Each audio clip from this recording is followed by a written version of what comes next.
दोस्तों, आप लोगों ने अभी अभी देखा था कि हमारे देश की सन्नारी सुनीता विलियम्स के साथ साथ स्पेस में और 3 एस्ट्रोनॉट भी फंसे हुए थे। बुच विल्मॉर, निक हेग और अलेक्जेंडर गोर्बुनोव। ये सभी सुनीता विलियम्स के साथ अंतरिक्ष स्पेस स्टेशन पर फंसे हुए थे। उनका स्पेस मिशन सिर्फ 8 दिनों का था, लेकिन बोइंग के स्टारलाइनर स्पेसक्राफ्ट में हीलियम रिसाव और प्रणोदन प्रणाली में खराबी के कारण उन्हें अंतर्राष्ट्रीय अंतरिक्ष स्टेशन पर 9 महीने से अधिक समय तक फंसे रहना पड़ा।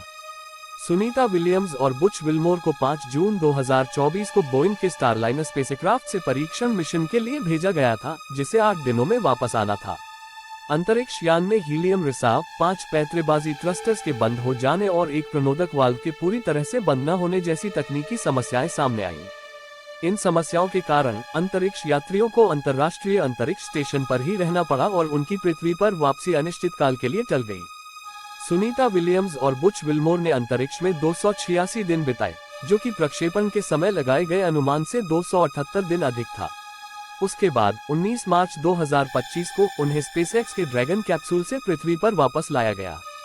दोस्तों, ये तो थे एस्ट्रोनॉट्स को स्पेस में रहने की प्रक्रिया, लेकिन क्या आप जानते हैं, उनके कार्यप्रणाली के साथ साथ वे गॉड पर भी बिलीव रखते हैं।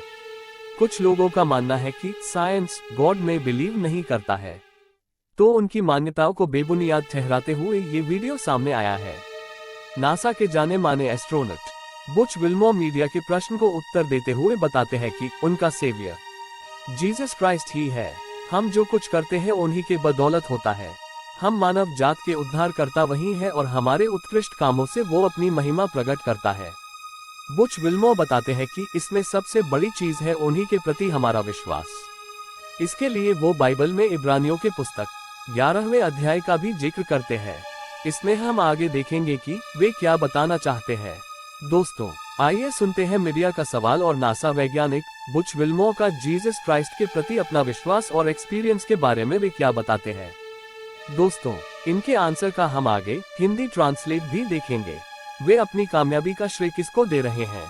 Who have now been famously stuck in space for over 9 months, who are coming home today, by the way, thanks to SpaceX, had this incredible response to a question from CBS News. Take a look. What is your life lesson or takeaway from these 9 months in space? Well, in answer to your question, I can tell you honestly, my feeling on all of this goes back to my faith. It's bound in my Lord and Savior Jesus Christ. He is working out His plan and His purposes for His glory throughout all of humanity, and how that plays into our lives is significant and important. And however that plays out, and I am content because I understand that.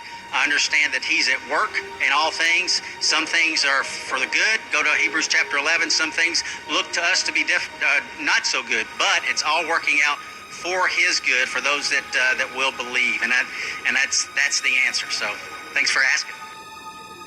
खैर, आपके प्रश्न के उत्तर में मैं आपको ईमानदारी से बता सकता हूँ, इस सब पर मेरी भावना मेरे विश्वास पर वापस जाती है। यह मेरे प्रभु और उद्धारकर्ता यीशु मसीह में बंधा हुआ है। वह अपनी योजना और अपने उद्देश्यों को पूरी मानवता के लिए अपनी महिमा के लिए काम कर रहा है, और यह हमारे जीवन में कैसे खेलता है ये सार्थक और महत्वपूर्ण है।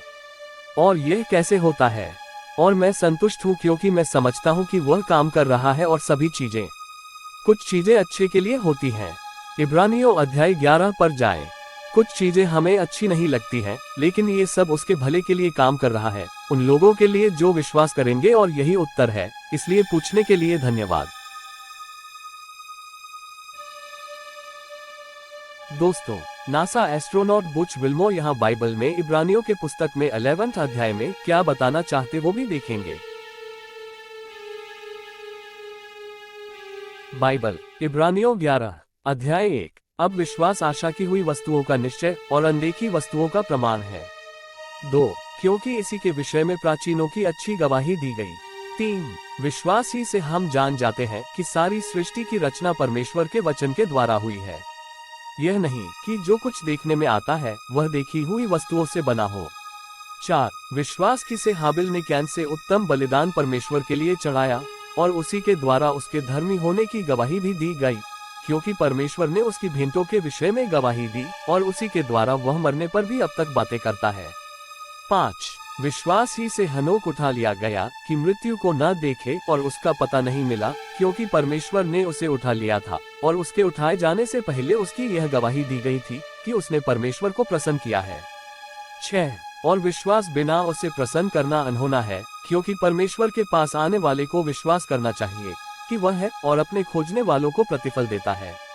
7 विश्वास ही से नूह ने उन बातों के विषय में जो उस समय दिखाई न पड़ती थी चितनी पाकर भक्ति के साथ अपने घराने के बचाव के लिए जहाज बनाया और उसके द्वारा उसने संसार को दोषी ठहराया और उस धर्म का वारिस हुआ जो विश्वास से होता है। 8 विश्वास ही से इब्राहिम जब बुलाया गया तो आज्ञा मानकर ऐसी जगह निकल गया जिसे मीरास में लेने वाला था और यह न जानता था कि मैं किधर जाता हूँ, तो भी निकल गया। 9 विश्वास ही से उसने प्रतिज्ञा किए हुए देश में जैसे पराये देश में परदेशी रहकर इसहाक और याकूब समेत जो उसके साथ उसी प्रतिज्ञा के वारिस थे तंबुओं में वास किया। 10 क्योंकि वह उस स्थिर नेव वाले नगर की बाट जोहता था जिसका रचने वाला और बनाने वाला परमेश्वर है। 11 विश्वास से सारा ने आप बूढ़ी होने पर भी गर्भ धारण करने की सामर्थ्य पाई क्योंकि उसने प्रतिज्ञा करने वाले को सच्चा जाना था। तो दोस्तों, हमने इब्रानियों की पुस्तक में 11वां अध्याय तक देखा। इसमें हर एक अध्याय में विश्वास शब्द रिपीट हुआ है। इसका मतलब एस्ट्रोनॉट बुच विल्मोर जीसस के प्रति हमारा विश्वास कैसा होना चाहिए वो बताना चाहते हैं। यहाँ हमने देखा कि परमेश्वर के प्रति इब्राहिम और सारा का विश्वास कैसा था। एक वृद्ध अवस्था में पुत्र को जन्म देना नामुमकिन जैसा था। नामुमकिन मतलब एक महिला का मासिक धर्म चक्र बंद हो जाने पर इसको गर्भ धारण करना नामुमकिन होता है और ऐसी अवस्था में परमेश्वर उनको एक बालक देता है। यह एक विश्वास की बड़ी बात सामने आती है। दोस्तों, ये तो थे बुच विल्मोर, लेकिन उनके अलावा नासा के और एस्ट्रोनॉट्स ने भी बताया है कि वे भी गॉड जीसस में बिलीव करते हैं। दोस्तों, हम सब जानते हैं कि दुनिया में चंद्रयान का फर्स्ट मिशन सन 1969 में अपोलो 11 यान के जरिए पूरा किया गया था और इस मिशन को अंजाम देने वाले और चंद्रमा की धरती पर प्रथम पैर रखने वाले एस्ट्रोनॉट्स थे नील आर्मस्ट्रॉन्ग और बज ऑल्ड्रिन। तीसरे एस्ट्रोनॉट माइकल कोलिंस थे। हालांकि इन्होंने चंद्रमा की धरती पर पैर नहीं रखा था, वे चंद्रमा की ऑर्बिट में घूमते रहे थे। तो दोस्तों, नासा के ऐसे एस्ट्रोनॉट्स ने भी जीसस क्राइस्ट पर बिलीव किया था। नासा के एस्ट्रोनॉट बज ऑल्ड्रिन एक प्रेस्बिटेरियन थे और उन्होंने चंद्रमा की धरती पर प्रथम धार्मिक कार्य किया था और जीसस पर बिलीव करते हुए और धार्मिक कार्य करते हुए उन्होंने कहा था कि ये मौका दुनिया के हर लोगों को मिले। तो दोस्तों, इंसान ने पृथ्वी से थोड़े दूर जाकर भी देखा कि भगवान सिर्फ पृथ्वी का ही नहीं बल्कि पूरे यूनिवर्स का भी मालिक है। अनजाने में इंसान कुछ ग्रहों उपग्रहों को भगवान मान लेता आया है, लेकिन आज इंसानों ने ही परमेश्वर की कृपा से ऐसे ग्रहों उपग्रहों को छूकर यूनिवर्स में परमेश्वर की बनावट के बारे में जाना, रूबरू छुआ और कुछ राज को खोला है। चंद्रमा की बंजर भूमि को इंसान सदियों से न जाने किस किस नजरों से देखता आया है, लेकिन आज इंसान ने ही इस भूमि को छूकर ये साबित कर दिया कि हमारा यह उपग्रह एक बंजर भूमि के अलावा कुछ भी नहीं है। चंद्रमा सूर्य प्रकाश को रिफ्लेक्ट करके पृथ्वी की कुछ अंधेरी रातों को सुनहरे प्रकाश से रोशन करता है। बाइबल भी इसी बात का जिक्र करती है कि परमेश्वर ने दो ज्योतियां खास अंतर में रखी ताकि पृथ्वी को फायदा हो। सही बात है, अगर सूर्य का अंतर हमारी पृथ्वी से कम ज्यादा हुआ उस दिन पृथ्वी भी चंद्रमा की धरती की तरह बंजर हो सकती है। ये हम पृथ्वी के नॉर्थ और साउथ पोल की स्थिति से अनुमान लगा सकते हैं। खैर दोस्तों, इस वीडियो से किसी को आहट पहुंचाने का हमारा कोई मकसद नहीं है। हमने सिर्फ हमारी राय रखी है।